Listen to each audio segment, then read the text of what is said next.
Seguimos con la enseñanza que hemos estado recibiendo en las últimas semanas.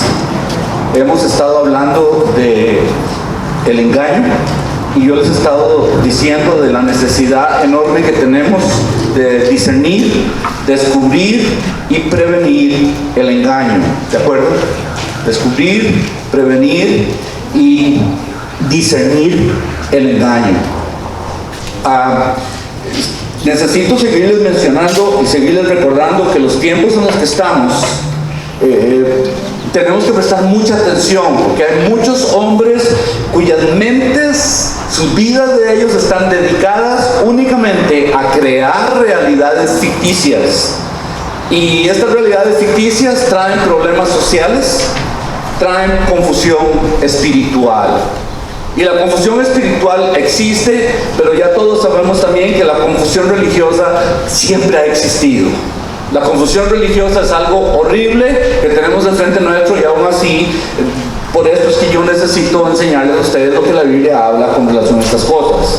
Les he hablado las últimas semanas también que las artimañas, que es el arte de engañar, es usado con mucha astucia por hombres que para manipular a los humanos, ellos traen todo tipo de engaño social, traen engaño político, nos presentan engaño cultural, nos dan un engaño ideológico con ideas, pero el que más me preocupa a mí es el engaño espiritual. Y el engaño espiritual es verdadero. Y hay un dicho por ahí que ustedes escuchan, de vez en cuando lo recordamos los dichos. Yo siempre recuerdo a mamá. Cada vez que me viene un dicho a la mente, mi mamá me lo decía. Y ella decía, en río revuelto, ganancia de pescadores. ¿Qué quería decir eso? Que donde hay mucha confusión, el que gana es aquel que trae la confusión y que está al acecho porque quiere buscar una presa. Así es que mi deseo es al aprender a deshacernos de las falsas ideas y al aprender a deshacernos de los pensamientos confusos que hay con relación a la religión, necesitamos aprender a cómo establecer una mejor relación con Dios. Y la Biblia nos advierte de estas cosas muy ampliamente. Por ejemplo, la Biblia dice que la letra mata, pero el espíritu vivifica. Vea qué interesante. ¿Qué es lo que significa eso? Que la letra mata y el espíritu vivifica. Bueno, lo que nos quiere decir es que hay muchos que conocen muchas palabras de la Biblia, saben dónde están las cosas de la Biblia, pero como aún no tienen el Espíritu Santo, entonces están llenos de palabras de Biblia, pero no hay vida. No hay aplicación, no hay entendimiento correcto de las palabras en la Escritura. Y no hay duda alguna, yo no sé si ustedes están de acuerdo, pero la religión mata. ¿Sabe cómo la religión mata? La religión mata porque cuando la religión no nos presenta la verdad, entonces las personas creen cosas falsas, están engañados y definitivamente empiezan a creer que hay muchas maneras de llegar al cielo. ¿Ha usted escuchado alguna vez eso? ¿Que hay muchas maneras de ir al cielo? Eso es una mentira. Ustedes y yo sabemos que es una mentira, pero hay otros que no saben. Ahora, quiero hablarles de una palabrita que hace mucho tiempo nosotros lo hemos aprendido, y tal vez no con esa palabra, pero lo hemos aprendido de otra manera. ¿Cuántos de ustedes saben lo que es liturgia? ¿O han escuchado esa palabra? La liturgia. Bueno, esto es algo que, aunque ustedes no lo sepan, es algo que se ha practicado y es algo que nos han enseñado. Y la liturgia es la palabra que se usa para definir los rituales, las ceremonias, los sacrificios, el orden de la reunión, el orden del culto, el orden del servicio. Y quiero que sepa que aunque la liturgia es algo que ya no tiene importancia cuando tenemos una relación con Dios por medio de Jesucristo, hay grupos religiosos que todavía engañan de tal manera que hacen creer a las personas que si no practican esa liturgia no encuentran la salvación. Entonces la práctica de la religión la hacen como algo necesario para encontrar la salvación. Y sabe, es muy fácil quedarse atorado, es muy fácil quedarse confundido con esas ideas que son equivocadas. Eso no es así, porque uno puede practicar la religión, uno puede practicar costumbres y rituales y todas estas otras cosas de la liturgia y aún no tener una relación con Dios. Y entonces muchos hombres y mujeres que se quedan practicando estas cosas y son muy fieles. Les decía tal vez de mi tía Margarita, ella era muy fiel en las mañanas, a las 6 de la mañana ya estaba ya en el templo de ellos, y en la tarde a las 6 de la tarde era la última misa del día. Ella iba a la misa, pero ella, aunque practicaba la liturgia, que era el orden de practicar estas cosas, ella no tenía una relación con Dios, porque no había conocido aún a Jesús, no se había entregado a Jesucristo. Entonces, yo sigo hablando de estas cosas porque la relación con Dios, la verdadera relación con Dios que nos previene del engaño espiritual, esa verdadera relación empieza cuando hemos creído que solo por medio de Jesucristo se llega al Padre. ¿Están de acuerdo? Es lo que la Biblia dice, solo por medio de Jesucristo llegamos al Padre. Y debido a que aceptamos a Jesús como Salvador de nuestras vidas, ahora lo que existe es una relación en la que la comunicación con Dios es verdadera y es necesaria. Y es una necesidad tan amplia. Yo no sé si a ustedes les pasa, pero yo necesito comunicarme con Dios todos los días. Yo necesito pasar tiempo con Dios todos los días. De alguna u otra manera yo necesito tomarlo en cuenta a Él todos los días. Y todos los días, al dedicarle tiempo a Dios, entonces usted aprende no solo a leer la palabra de Dios, pero usted empieza a escuchar la voz de Dios, usted empieza a hablar con Dios y Dios le empieza a hablar a usted. Y esto es importante, porque si no dedicamos tiempo a una comunicación, entonces nos vamos a quedar con una relación que es vacía. ¿Cómo le gustaría a usted, tal vez, a ver, mujeres, cómo le gustaría que su esposo llegue a la casa y no me dijo nada? ¿Qué querrá? Ya, se acabó. Y el próximo día se levanta, ya se fue a trabajar y regresa a las 12 horas después, ya se fue a dormir. ¿Cómo le gustaría una relación así? Y muchas veces así venimos. Dios, a las 12 horas, no, si ya conoce, ya sabes.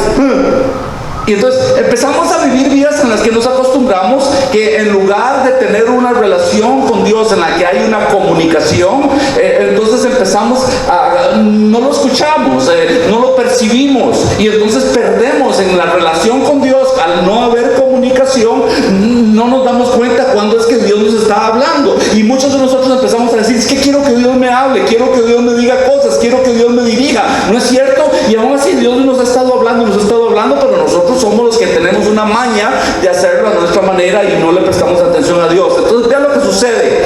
El orden del culto y en los rituales y las creencias y estas prácticas y estas costumbres, este orden del culto después de la muerte y del sacrificio de Jesús, cuando Él resucita, este orden del culto es quitado, porque este orden de culto se estableció primero en el templo en Jerusalén. Y en el templo de Jerusalén, es claro que estaban los sacerdotes levitas, eran los sacerdotes judíos, y ellos tenían ritos y tenían costumbres y tenían muchas cosas que ellos practicaban allá. Pero después del sacrificio de Cristo, esto va a ser quitado. Y la razón es porque cuando Dios quita esto, había un serio problema, porque ese templo, en lugar de ayudarles a las personas a acercarse a Dios, entonces las personas empezaron a tratar, presten atención, empezaron a tratar de ganar el favor de Dios, porque entonces creían que al ir a la iglesia y al practicar los cultos y al practicar las costumbres, tenían méritos para ganar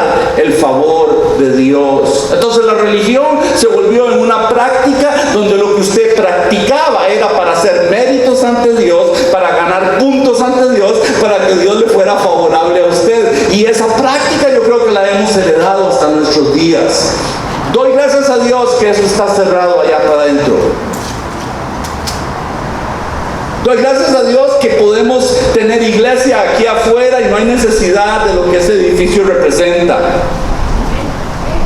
Doy gracias a Dios lo que estamos pasando, porque Él ha estado con nosotros y nos sigue bendiciendo.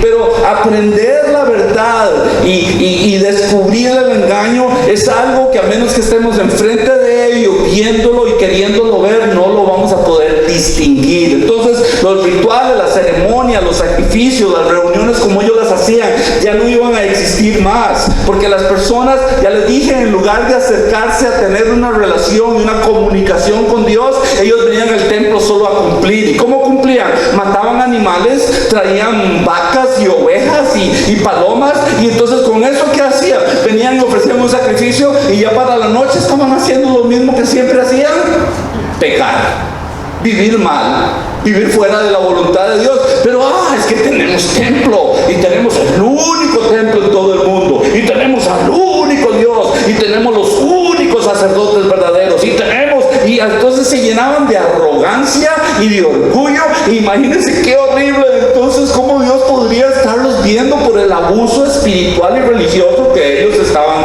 teniendo? Esto, hermanos, todavía hasta el día de hoy sucede. Así que el propósito de la enseñanza de hoy es prevenirles del engaño de creer. Por favor, el propósito de la enseñanza de hoy es quiero prevenirles del engaño de creer de que para poder recibir la misericordia y la gracia de Dios por buen comportamiento, por buenas obras o por cumplir con rituales, ceremonias, mandas, sacrificios y promesas que las personas hacen para supuestamente acercarse y agradar a Dios, eso es falso. Eso es un engaño. Eso no existe. No es así como se llega a lograr y a obtener el favor de Dios. El favor de Dios ya ha sido obtenido por medio de Jesús, y no hay nada que usted pueda hacer para hacer que Dios lo ame menos o Dios lo ame más. No hay absolutamente nada que usted pueda hacer para que Dios lo odie, porque Dios no es odio, Dios es amor. Amor. Entonces, muy importante, porque los discípulos también tenían que aprender esta lección, y se van a quedar ustedes sorprendidos ahorita. Discúlpenme, me estoy moviendo para verlos a ellos, pero ustedes se van a quedar asombrados de que los discípulos también tenían que aprender esta lección. Leamos Mateo capítulo 24, verso 1. Recuerden, todo el capítulo 24 de Mateo habla de lo que estamos pasando en estos mismos momentos. Se los he dicho desde hace ya, vengo diciendo como 5 o 6 meses atrás. Lea el capítulo 24 de Mateo. Todo este capítulo 24 y el 25 les van a hablar de las cosas proféticas que están sucediendo en estos mismos momentos aquí donde vivimos y que están sucediendo en todo el mundo. Dice, verso 1. Cuando Jesús salió del templo, todavía existía el templo, y se iba, entonces se acercaron sus discípulos para mostrarle los edificios del templo. Qué interesante. Pareciera que ahí no hay nada que aprender, pero se van a quedar ustedes asombrados de lo que estas pequeñas palabras tienen que enseñarles. Miren lo que están haciendo. Dice primero que los discípulos vienen a mostrarle algo a Jesús. O sea, no era solo de llevarlo a ver, sino que era de que les querían mostrar. Ellos tenían un deseo enorme de que Jesús diera algo. Y vean lo interesante, no es que Jesús conocía aquel lugar mejor que ellos. No era el templo donde se adoraba al Padre. No es el lugar de adoración al único Dios verdadero.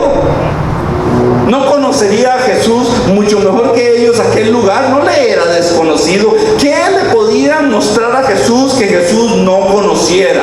Así es que empecemos a pensar en la interesante que lo que nos revela aquí de la actitud de los discípulos. Yo pienso, mis queridos hermanos, que una muestra de humildad y una muestra de sometimiento a las cosas espirituales y a la voluntad de Dios es que ante la autoridad de Jesús es mejor venir a decirle a Él: Jesús, disculpa, ¿qué deseas mostrarme? Pero en lugar de eso, lo que ellos están haciendo es les están diciendo más bien a Él: ven, porque nosotros queremos enseñarte. Nosotros tenemos algo que mostrarte. Y esto es una actitud, mis queridos hermanos, que nosotros tenemos que deshacernos de esto. Esta es una actitud incorrecta, es una actitud de vivir una relación mala, es una actitud de que yo soy todavía el que mando, yo soy el que le digo a Dios: yo quiero ir por aquí, bendígame. Yo quiero hacer eso, bendígame. Yo no soy tan malo, bendígame. Ellos no se están sometiendo al Señor, sino que ellos vienen con el deseo de mostrarle, en lugar de pedirle al Señor: Señor, ¿por qué no nos muestras mejor a nosotros? ¿Qué quisieras tú que nosotros viéramos? ¿Qué es lo que tú quieres que yo realmente vea? ¿Cómo es que tú quieres que yo camine? ¿Cómo es que tú quieres que yo viva? ¿No les parece que es mejor que a lo que ellos estaban diciendo? Porque en la vida cristiana es lo siguiente, es o lo que yo digo o lo que Él dice. Escoja. Lo que yo digo o lo que Él dice. Y muchas veces vivimos bajo lo que yo digo, esperando que Él me bendiga. Y tenemos que tener mucho cuidado, porque los discípulos lo que estaban haciendo en alguna manera, mire, eran jactarse. Se estaban jactando, tenían una actitud casi de arrogancia, estaban tratando de impresionar, porque es interesante, mire usted, lo más interesante aún es que no lo llevaron a ver o ni siquiera mencionan a la persona que estaba en aquel templo. Lo que dijeron es: vamos a mostrarte los edificios. No podrían haberle dicho mejor: vamos a mostrarte quién realmente es el que habita en este lugar. ¿No era mejor que le dijeran: conocemos ya a la persona que habita en este sitio, en el lugar santísimo? Ahí hay uno que es el creador del universo, aquí vive y aquí está y aquí habita en este lugar, el que es el Dios todopoderoso. Y en lugar de eso, lo que ellos quieren mostrarle a Jesús son los, ¿qué dice ya el verso número 1? Los edificios. Le están dando una importancia, mejor dicho, en su mente y en su corazón no estaba Dios, sino lo único que tenían era la grandeza del edificio. Vea qué interesante, hermanos, cómo la mente humana falla. En lugar de ver lo que podían ir a buscar y mostrarle a Jesús y estar alegres y orgullosos de que ahí habitaba el Dios vivo, aún así lo que quieren es enseñar el edificio. ¿Sabe? A mí me preocupa algunas veces que nuestro edificio, bueno, no es ni nuestro, ¿verdad? Este edificio enorme que tenemos, que rentamos, pero a mí me preocupa muchas veces que las gentes ni siquiera quieran venir aquí a nuestro edificio porque se ve tan elegante, ¿no?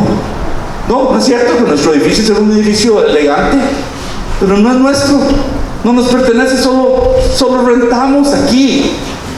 Pero algunas veces las gentes se impresionan por el edificio y creen que somos una iglesota de miles de gentes, ¿no? Y creen y dicen: mira qué edificio tiene esa gente. Y lo mismo les estaba pasando a estos discípulos. Ellos se querían impresionar, estaban impresionados por un edificio. Así es que lo que ellos les estaban dando era más importancia a las cosas que se ven, y ni siquiera se habían dado cuenta de que había algo más importante dentro de ese edificio que para en nuestro caso, aunque nosotros no vemos, sí, esta persona es real, sí, esta persona existe, sí, esta persona está al frente nuestro, sí, esta persona está en medio nuestro, sí, esta persona se llama Dios, se llama Jesús, Él está. Pero ellos no podían ver eso aún. Qué horrible, ¿no les parece? Teniendo al Dios vivo que habitaba en aquel templo, lo que quieren es ir a enseñar solo el edificio. Verso 2. Cristo entonces les responde, como siempre: genial, qué belleza, Cristo. Y les dice: vean todo esto, veis todo esto. Y les dice: de cierto les digo que no va a quedar aquí piedra sobre piedra que no sea derribada. Sobre el verso 2, lo que vamos a ver es que de un momento a otro Dios tenía que deshacerse de aquel edificio. Era bueno para esas gentes que el edificio no existiera. ¿Por qué motivo? Empiece a pensar. Porque las gentes entonces abusaban de aquel lugar y no tenían una relación con Dios, no tenían una comunicación con Dios, sino que eran practicantes de un orden, practicantes de rituales, practicantes de ciertas costumbres que no les permitían conocer al Dios verdadero. Ellos practicaban solo lo que se hacía en aquel templo. Entonces Cristo les dice: de cierto les digo, no va a quedar piedra sobre piedra aquí. Y saben, exactamente así sucedió. 37 años exactos, 37 años después de que Jesús dijo eso, aquel templo fue destruido. Y porque habían venido los romanos, los mandaron a que sacaran todo el oro que había en el templo, y mientras estaban ellos saqueando todos los tesoros del templo, hubo un gran fuego, y el fuego fue tan fuerte que todo el oro de las paredes, todo el oro que había en donde estaba puesto todo el oro se derritió. y al derretirse el oro y al correr como ríos en medio de las piedras, cuando ya bajó la calor, adivinen dónde quedó el oro. Metido entre las grietas de las piedras. Entonces, ¿qué tuvieron que hacer los romanos para poder sacar el oro al que habían ido a robarse y a agarrar? Quitaron piedra sobre piedra. ¿Qué sucedió? Que no quedó piedra sobre piedra. Y se cumplió exactamente la profecía que Él les dio. Ahora miren, cuando nuestra fe, cuando lo que nosotros creemos está puesto en cosas que vemos, esas cosas necesitan ser derrumbadas. Porque Dios nos ama tanto, que si hay un obstáculo de algo que estamos viendo y es donde tenemos nuestra fe, eso se convierte en un ídolo.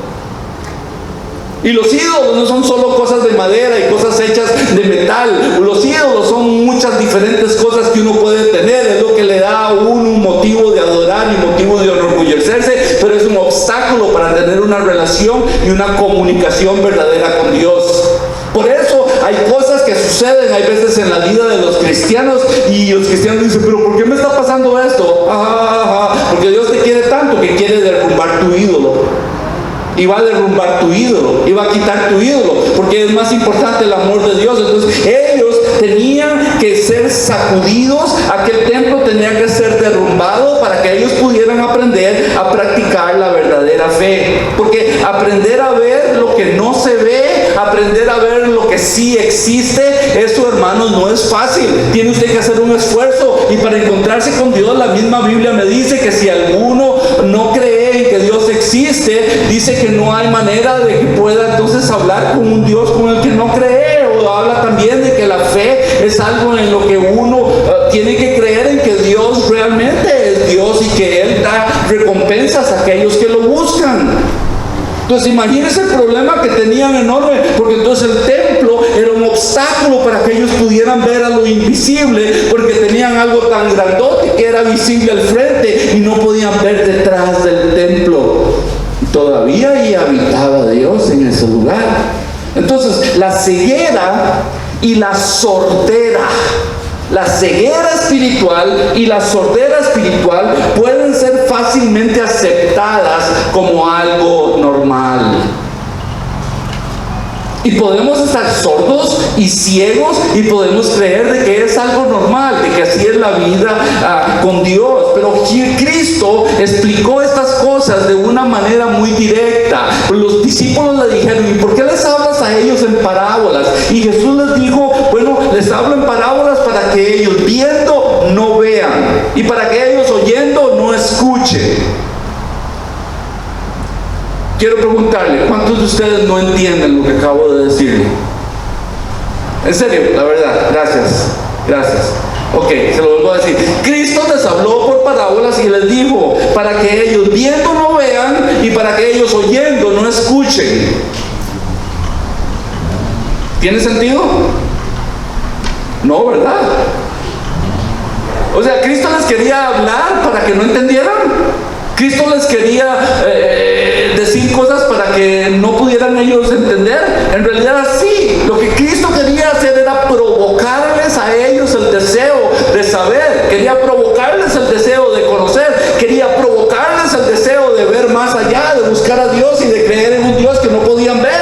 Eso era lo que estaba diciendo, porque entonces aquel que oía de Cristo y oía las palabras de Cristo y no entendía qué es lo que esa persona debe de hacer cuando alguien, qué es lo que usted hace cuando usted no entiende algo. ¿Cuántos de ustedes van y lo meten en Google y tratan de encontrar?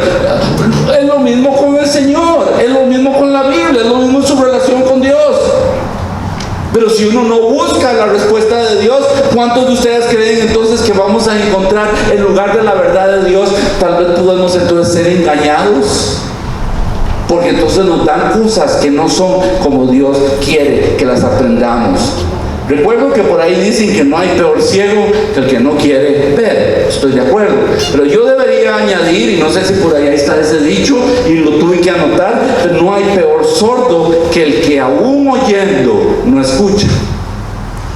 No hay peor sordo que el que aunque escucha sonidos, aún no quiere escuchar la verdadera voz del que le está hablando. Entonces vea lo que sucede. Estamos en la destrucción del templo, ¿no? Es donde Cristo les dijo, no va a quedar piedra sobre piedra. Y la destrucción del templo les trae varias cosas importantes para ellos, pero son cosas que van a dejar de existir. Cosas que van a dejar de existir. Y hay cosas, cuando dejan de existir esas cosas, son buenas para usted y para mí. Hay cosas cuando dejan de existir que son buenas para usted y para mí. Porque algunas veces estamos pegados a esas cosas, estamos agarrados a esas cosas y nos impiden madurar, crecer en la fe, crecer en confianza en Dios y vivir de una mejor manera. Vean lo que les sucedió a ellos. Primero, el templo para ellos era un orgullo nacional. Era la obra de arte. Se los probé ya. No fue lo que le dijeron a Cristo. Vamos a mostrarte los edificios. Para ellos era motivo de orgullo. Sentían hasta arrogancia de que mire lo que hizo Salomón. Era un templo increíble. Los edificios dicen que eran preciosos. Segundo, vea lo que sucede. Con el templo destruido, ahora la religión organizada, las castas religiosas, que son las diferentes clases de los religiosos, ya no se necesitaban más, ya no eran importantes. Y esto es muy bueno porque era un negocio. ¿Recuerdan cuando Cristo llegó y entró a Jerusalén, que derrumbó las mesas de los que vendían, de los que cambiaban dinero, y les dijo, ustedes han hecho la casa de mi Padre en lugar del lugar de adoración, la han hecho una cueva de ladrones? Entonces la casta espiritual permitía todo ese negocio. Había un negocio ahí. Entonces era bueno que el templo no estuviera más. Otra razón más, el culto y la adoración era ejercido por sacerdotes levitas, pero era una abominación ante Dios, porque las gentes venían, mis queridos hermanos, el mismo Dios dijo, yo más sangre no quiero, estoy cansado de la sangre que ustedes me ofrecen. Dice, porque este pueblo de labios hablan de mí, de labios me adoran, de labios me alaban, así dice el Señor, pero el corazón de ellos está lejos de mí. ¿Qué significaba? Que entonces ellos venían solo a cumplir con tradiciones y con rituales y con costumbres, y eso les quitaba entonces la capacidad de poder tener una relación en la cual había comunicación. La relación con Dios necesita comunicación y ellos no la podían tener, hermanos. Entonces vea qué bueno que el templo también iba a ser destruido, y luego los sacrificios de los animales también iban a parar. Eran miles de animales que se mataban ahí todas las semanas. Miles de animales. Y luego también la figura física, la figura del templo como este de nosotros, la figura externa que representaba para ellos el símbolo de la bendición y de la presencia de Dios, iba a desaparecer, y ahora ellos necesitaban aprender a ver lo que no se veía. Ellos necesitaban ahora, como ya no iban a tener más aquel símbolo físico imponente en medio de ellos, ahora tenían que aprender a ver a aquel que no se ve, al Señor. Cuando leemos en Hebreos capítulo 10, vea lo que sucede en el momento mismo de la muerte, la crucifixión y luego la resurrección de Jesús. Capítulo 10 de Hebreos, verso 18. Dice, pues donde hay remisión de pecados, remisión es que los pecados son quitados, dice, ya no hay más ofrenda por el pecado, ya no se ofrece más por el pecado. Entonces lo bueno es que tampoco ya se podía ofrendar más animales por el pecado, pero aquí está hablando de Cristo. Pero vean ustedes que el escritor le está escribiendo a los judíos porque ellos todavía se quieren quedar. Ahora quieren practicar que Cristo los perdonó, pero quieren seguir ofreciendo sacrificios por sus pecados. O sea, se quedaron con las mandas, se quedaron con la tradición. Entonces el escritor les tiene que decir, tengan mucho cuidado, ya el pecado ha sido remitido, ya no hay más ofrenda por el pecado. Y les dice, verso 19, así que hermanos, les dice, tenemos libertad para entrar en el lugar santísimo por la sangre de Jesucristo. Antes no podían entrar al lugar santísimo, era solo una vez al año, un sacerdote, nada más. Una vez al año, un sacerdote era el único que podía entrar al lugar santísimo. Ahora le dice, no, ahora nosotros tenemos entrada al lugar santísimo. Y vea lo que les dice, por la sangre, ¿de quién? De Jesucristo. Verso 20, también por un camino nuevo. Es un camino nuevo. Nadie ha caminado por ese camino aún. Era nuevo el camino. Y el camino es, léalo por favor, vivo. Es nuevo y es vivo. Dice que Él nos abrió a través del velo. Pero el velo no era ya el que se rasgó, sino que el velo era su carne. Y ahora dice, tenemos también no solo el que se ofreció como sacrificio, pero Él mismo también es un gran sacerdote que está sobre la casa de Dios. Por eso es que entonces podemos acercarnos con un corazón sincero, nos podemos acercar en plena certidumbre de fe, purificados los corazones de mala conciencia, lavados los cuerpos con agua pura. Y por eso entonces podemos mantenernos firmes sin movernos de un lado a otro, la profesión de lo que nosotros creemos, nuestra esperanza, porque fiel es el que lo prometió. Y así nos tenemos que considerar unos a otros para apoyarnos, animarnos, dice, para estimularnos al amor y a hacer las cosas buenas obras. Y dice verso 25, por eso aprendan, dice, no dejen de congregarse. Y le vuelve a mencionar esto. Imagínense, si en aquel tiempo ya tenían problemas de congregarse, ¿cómo será el día de hoy?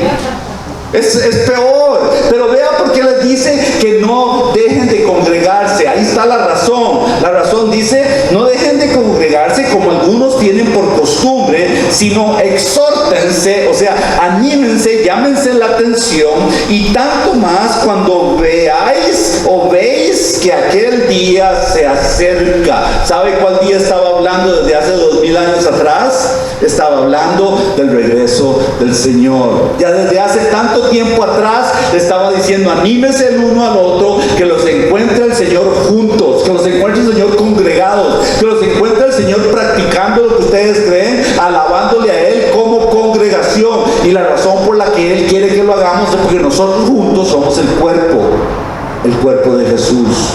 Esto es el plan de Dios. Entonces el escritor muestra que en aquel tiempo Él nos va a mostrar que la antigua manera de ir al lugar santísimo ya no es la misma ahora. La antigua manera de ir al lugar santísimo ya no existe más. ¿Cuál era la antigua manera de ellos? Los sacrificios, las ofrendas, los rituales, las costumbres, todo eso ya no existe. La liturgia se acabó. Pero se acabó con ellos, y entonces 300, 400 años después vienen otros a restablecer cosas que ya no existían ni tenían por qué existir más. Y de ahí es entonces empezamos a heredar de nuevo toda esta gran tradición de volver a practicar cosas en el templo, cuando ya eso no tenía importancia. ¿Por qué no tenía importancia? Vean entonces lo que sucede. No sé si se los anoté, pero antes se iba al templo. Después de Jesucristo, cuando Jesús muere y resucita, ahora cada cristiano es el templo. ¿Me entendieron? Antes íbamos al edificio, ahora ya no hay necesidad de edificio, porque ahora el templo de Dios somos cada uno de nosotros los creyentes. Antes se ofrecían sacrificios en el templo, ¿de acuerdo? Pero ahora cada cristiano es un sacrificio santo, es un sacrificio agradable a Dios. Eso es Romanos 12, 1 y 2. Ahí lo pueden encontrar. Antes, hermanos, había solo un sacerdote que una vez al año podía ofrecer por los pecados del pueblo, pero ahora nosotros tenemos un sacerdote, Jesús, que ofreció un solo sacrificio, y la Biblia dice que de una vez y para siempre, un sacrificio, y de una vez y por todas y para siempre acabó con el pecado. Así dice la Biblia, de una vez, un solo sacrificio y para siempre. Entonces no hay necesidad más del sacerdote, aunque Él es el sacerdote ahorita intercediendo por nosotros a la diestra del Padre. Ahí Él está. Antes, hermanos, existía la separación del velo en el lugar santísimo, pero ahora el velo ya fue cortado desde que Cristo resucitó. Y desde ese mismo momento que Jesús muere y resucita, ahora podemos entrar al lugar santísimo, a la presencia de Dios, y dice por el camino nuevo, y es un camino vivo, es el camino de la relación, donde hay comunicación con Dios, y ahí lo vimos en el verso 20. Antes, hermanos, todas estas cosas estaban ocultas de aquellas personas, pero ahora para usted y para nosotros, los misterios que aquellos no podían entender y que no se les explicaban, ahora nosotros sí los conocemos. Y cada vez más se nos están abriendo los ojos ante la explicación de los misterios de la Biblia. ¿Por qué? Porque estamos en el tiempo donde, de acuerdo a Daniel, la Biblia se va a explicar sola, y se nos han abierto los ojos y estamos entendiendo la profecía bíblica como nunca antes, porque estamos a punto de desaparecer. Nos vamos. Ya nos vamos. En cualquier momento nos vamos. Y créanmelo, yo me siento bien extraño cuando digo eso. Es que nunca me había ido. Yo no sé lo que decirse para allá. Pero un día de estos nos vamos, y sea como sea. Hasta a veces hasta tantito miedo le da a uno, ¿no? Pero ¿cómo será? Por allá no sé quién fue que me dijo, ojalá que no haya sido ninguno de ustedes, pero recuerdo a alguien que me dijo, ay pastor, me dice, ay, ojalá que el día que me toque irme, yo esté bien vestido. ¿Tú fuiste? Pues siempre andas bien, pues gloria a Dios. Mira, qué lindo. Claro que sí, y ojalá que el vestido que nos encuentre, no, es que no es el vestido de afuera, es el vestido del corazón. Es el vestido del corazón. Gloria a Dios. Bueno, antes, mis queridos hermanos, todo esto estaba oculto, pero ahora se les permite a ustedes y a mí, a los creyentes, ver, se nos permite entender. ¿Qué son las cosas que vemos y entendemos? Bueno, antes no sabían ellos de la iglesia, porque aún la iglesia no había empezado. La iglesia empieza en el mismo momento en que el Espíritu Santo cae sobre ellos, cuando era la fiesta del Pentecostés. Ahí empezó la iglesia. Los judíos no entendían esto. Y vean, y empieza la iglesia cuando ya en pocos años después no van a necesitar templo, porque la iglesia no necesitaba templo. Lo que la iglesia necesitaba era creyentes, eran personas. La iglesia nunca ha necesitado el edificio. Gloria a Dios. ¡Qué lindo! Alégrese, hermano, llénese de ánimo. En serio, porque no necesitamos edificio, lo que necesitamos es los unos a los otros. Entonces, congregarnos y al no dejarnos de congregar y al estar juntos, nos estamos animando, y el solo vernos me anima, a mí me anima. El mismo momento en que ustedes empiezan a llegar, me entra energía, me entra ánimo, me entra deseo de servirlos y buscarlos y darles su mano. Y ¿a poco que no me ven? Cuando no había nadie aquí, ahí estaba sentadito todo. Y en el mismo momento que empezó a llegar ya Isaí, fue el segundo que llegó, y ya lo llegaron los demás, y ya entra la energía, entran las ganas de hablar y decir gloria a Dios, y sí, son mis hermanos, es mi familia, es mi congregación. Ahora, bueno, yo soy el pastor, ¿qué problema tengo? Problema bonito. Antes ellos no entendían lo que la iglesia era. Antes tampoco el misterio del Espíritu Santo les había sido revelado a ellos. Pero nosotros sí, ya lo entendemos. Vive en nosotros. Vive en nosotros. Antes el misterio de ser llevados sin conocer la muerte física, poco lo podían ellos entender. Ahorita para nosotros estamos a punto de verlo. Estamos a punto de experimentarlo. Entonces, vean, al no existir más el templo en Jerusalén, ya no era entonces el único lugar de adoración. Y por eso cuando Cristo se encuentra con la samaritana, le dice, la hora viene y ahora es en que los verdaderos adoradores adorarán al Padre en espíritu y en verdad. La hora viene y ya la hora es. Ya no hay necesidad de templo, ya no hay necesidad de edificio.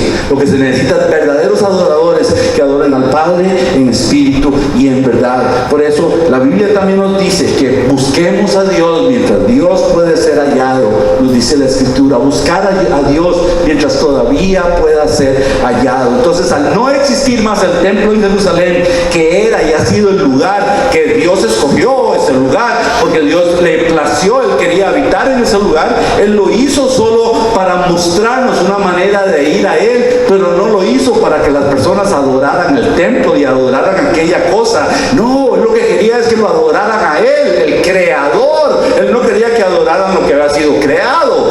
donde empezamos a cometer serios errores, porque empezamos a adorar la creación y no le damos honra y adoración al Creador. Y ahí es donde fallamos.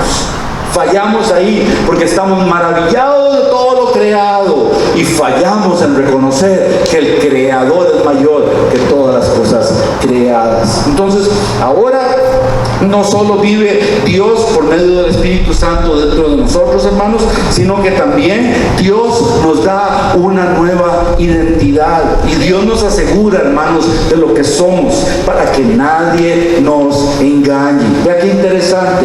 Estoy tratando de que aprendamos a prevenir el engaño de la religión que nos hace creer, recuerde, que por cumplir con mandamientos, con rituales, con mandas, con sacrificios, con todo este tipo de órdenes litúrgicos, muchas personas creen que así es como llegan al Padre y así es como van a conocer a Dios, y se quedan practicando esas cosas y no hay relación. Eso es un engaño. Y también muchas personas no saben la identidad que tenemos en Dios, lo que nos ha dado y lo que ahora somos en Dios. Y esto es muy importante porque al no haber más templo, ya no se necesitaba más que sirvieran las gentes en el templo, ni que algunos dijeran: yo soy el sumo sacerdote, y yo soy más que el sumo sacerdote, y yo soy el pastor, y yo soy el pastorzazo, y yo soy el pastor de pastores. Quítese el título. El pastor de pastores es Jesús. Todos los demás somos miembros del cuerpo del Señor y cada uno es llamado a ser fiel, que el buen administrador sea fiel en lo que se le ha dado, se le ha entregado. En Pedro, en la primera carta de Pedro, capítulo 2, el verso 9, dice lo siguiente: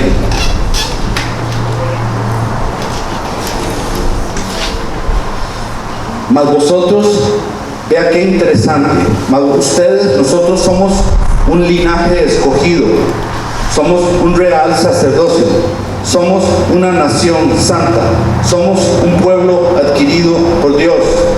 Y todo esto para que nosotros le digamos a otros de que Él nos sacó de la tiniebla, de la oscuridad, y nos sacó a la luz. Así que en otro tiempo no éramos pueblo, pero ahora somos pueblo de Dios. Ahora, en otro tiempo no éramos. ¿De quién está hablando? Los gentiles. De nosotros, los gentiles. Gloria a Dios. Los mexicanos. Gloria a Dios. Sí, está hablando de nosotros. Y dice: en otro tiempo no habían alcanzado misericordia, pero ahora sí ustedes han alcanzado misericordia. Y esto por Dios, no porque nosotros hayamos cumplido con absolutamente nada. Todo esto es plan de Dios. Entonces, hermanos, discernir, descubrir y prevenir ser engañados es una necesidad inmediata.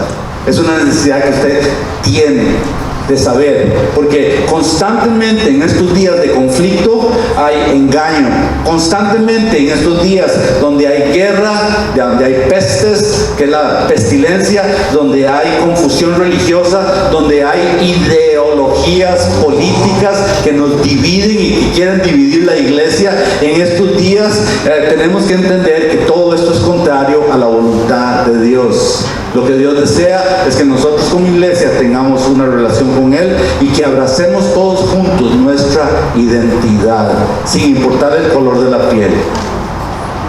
Tengo un amigo de mi hijo, John, lo queremos mucho en mi casa. Lo que pasa es que él es un hombre negro. Y en mi casa ni cuenta nos damos de que él sea negro. Él come cuando quiera con nosotros, él entra y sale como quiera con nosotros, pero es un hombre negro. Y ni cuenta nos damos que es negro. Pero el otro día se me encendió la chispa y le quise contar un chiste. Y le digo: John, ¿verdad que estás tratando de llegar a ser de mi color? No me entendieron, ¿verdad? Como él está más negrito y más quemado que yo, entonces le dije: estás tratando de ser del color mío. Y se ríe él, porque esa es una manera mía de decirle: ¿y qué importa el color de la piel? ¿Y qué importa el nivel intelectual? ¿Y qué importa el nivel académico? ¿Y qué importa el que vive en casa de 8 cuartos con 5 baños? Más bien pobrecito, ¿verdad? Tiene que limpiar mucho. ¿Y qué importa los que viven en casa de solo un cuarto y un baño? Gloria a Dios, tienen que pagar menos renta. Nada de eso importa. Lo que importa es que somos pueblo de Dios, somos linaje escogido, somos un real sacerdocio, somos nación santa. No éramos antes pueblo, ahora sí somos pueblo. Hemos sido llamados entonces a avisarle y anunciarle a otros que nos rescató de aquello sucio, feo, oscuro y nos trajo a un lugar lindo, brilloso, donde vive la luz de Jesús. Eso somos, eso sí somos, hermanos, eso sí somos, eso es lo que tú eres, eso es lo que todos juntos somos. Así es que necesitamos volver a recordar a muchos. Usted ha escuchado eso, hay muchos que los políticos están usando esto en estos días y dicen: conoceréis la verdad, hablan, y la verdad os hará libres. Y hay un serio problema, porque usan esto para hablar de sus propias verdades que ellos mismos han hecho, que ellos mismos han creado y formado. Y estas palabras están en la Biblia, sí están en la Biblia, pero la aplicación es completamente diferente. Conocer la verdad se refiere a la mayor necesidad de cualquier hombre humano. ¿Cuál es la verdad que sí hay que conocer y que nos va a traer libertad? La primera es que todos somos pecadores con necesidad de ser salvos. Todos. No hay ni aún uno solo que sea justo. Todos somos pecadores. Todos. Y recuerdo en una iglesia en la que estuve hace unos años atrás, allá era el pastor, y una de las cosas que no les agradó en la iglesia es que yo hablaba del pecado. ¿Recuerdan la otra iglesia allá que yo era pastor en inglés? Ok, ahí no les gustó que yo hablaba del pecado. Pastor, ¿podría callarse un poquito de hablar del pecado? Mejor háblenos de otras cosas. Ok, ese es uno de los motivos por los que ya no andamos por allá. Qué horrible. La verdad es que todos somos pecadores, todos necesitamos ser salvos. Todos hemos pecado, no hay un justo ni uno solo. También otra verdad: Jesucristo es el camino, Jesucristo es y Jesucristo es la vida. No dice Jesucristo puede ser uno de los caminos, Jesucristo es una de las verdades, Jesucristo, no, Él es, y nosotros somos en Él, punto, se acabó, no hay ninguna otra manera. Entonces, cuando leemos Juan 8:30-36, esto nos lo pone en contexto y ya estamos por acabar. Vea lo que dice Juan, porque este era Jesús hablando y Juan lo escribió. Entonces dice, hablando Jesús estas cosas, dice: muchos creyeron en Él. Y esto es común, hay muchos que van a creer en Cristo, pero el problema es no solo que crean, ¿van a seguir en Cristo?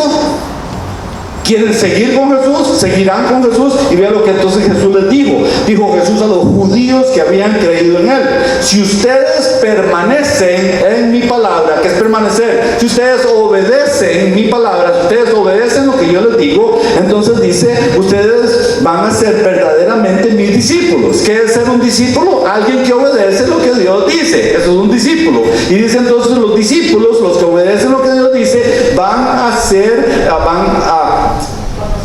conocer la verdad, y la verdad los va a hacer libres. Este es el contexto. El contexto de la Biblia no es lo que cualquier político nos diga: conoceréis la verdad y la verdad los va a libertar. No lo saque del contexto. El contexto es que todo el que quiera ser discípulo de Jesús va a obedecer lo que Dios dice, y por obedecer y hacer como Dios dice va a llegar a conocer la verdad, y esa es la verdad que les va a traer libertad. Y hay muchas áreas de nuestra vida donde nosotros estamos o hemos estado engañados, porque hemos oído cosas de hombres, tenemos ideologías que hemos abrazado, tenemos serios maneras de ser y de comportarnos que son equivocadas. ¿De acuerdo o no?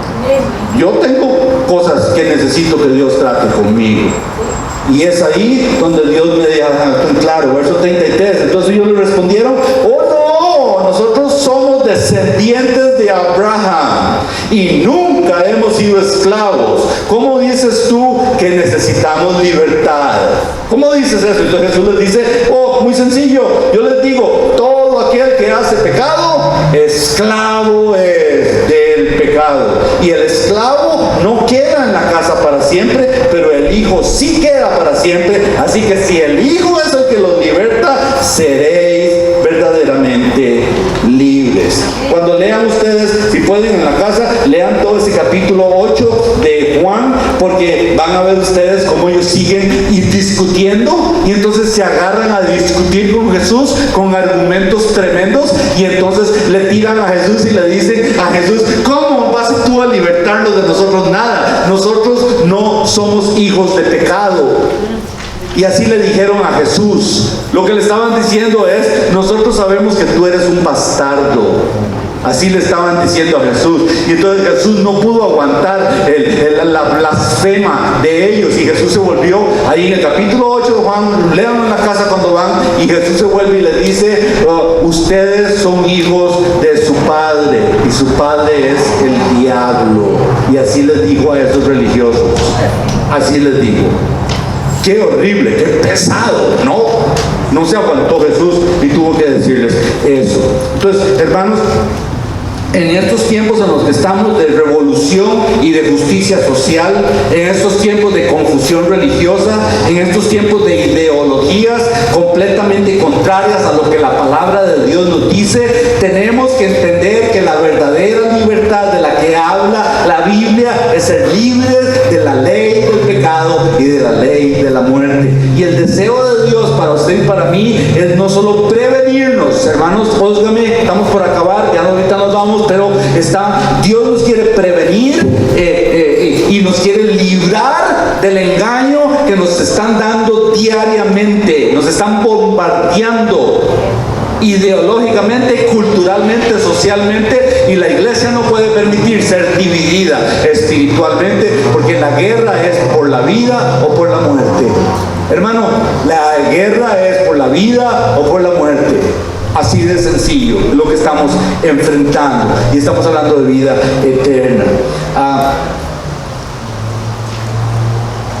Un papá le preguntó a su hijo: hijo, le dijo su papá, ¿puedes mover esa piedra? Está un poquito grande, hijo.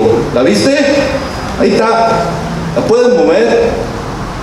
Y el hijo se quedó viéndola y le dice: papá, yo creo que sí puedo moverla. Y el papá le dijo: yo también creo que sí, hijo, sí la puedes mover si usas todas tus fuerzas. A ver, empieza. El joven se agachó y empezó a puchar la piedra con todo lo que tenía, y no se movió para nada, ni un tantito nada se movió la piedra. Y se levantó frustrado y le dice: papá, no se mueve, no creo que pueda. Y el papá le dice: sí, hijo, sí puedes si usas todas tus fuerzas. Se agacha hoy y trata de sacar los músculos y empieza a puchar y se cansó y no pudo moverla ni un solo centímetro. Y ya agotado le dice: papá, no puedo. Y el papá le dijo: sí, hijo, sí puedes si usas todas tus fuerzas. Papá, ya las usé todas. Y el papá le responde: no, hijo, porque aún no me has pedido a mí que te ayude. No me has pedido que te ayude. La religión nos quita la fuerza. La religión nos mantiene puchando la piedra, tratar de mover, y hay tanta piedra que usted está tratando de quitar. Pare, ya no más, pare. Tratar de quitar las piedras bajo su propio esfuerzo no ayuda. Invite a papá, invite a papá en todo. Tienes que invitar a papá. Si no aprendes a tomar en cuenta a tu Padre para todo lo que haces, entonces ni siquiera tienes una relación con tu Padre. Y necesitas una relación donde hay comunicación. La relación, ya Dios me conoce, yo lo conozco, ya tengo relación con Dios. No se engañe, eso es engaño. La relación requiere comunicación. Si no hay comunicación, no hay relación. Tal vez por carta, ¿no? Por telégrafo.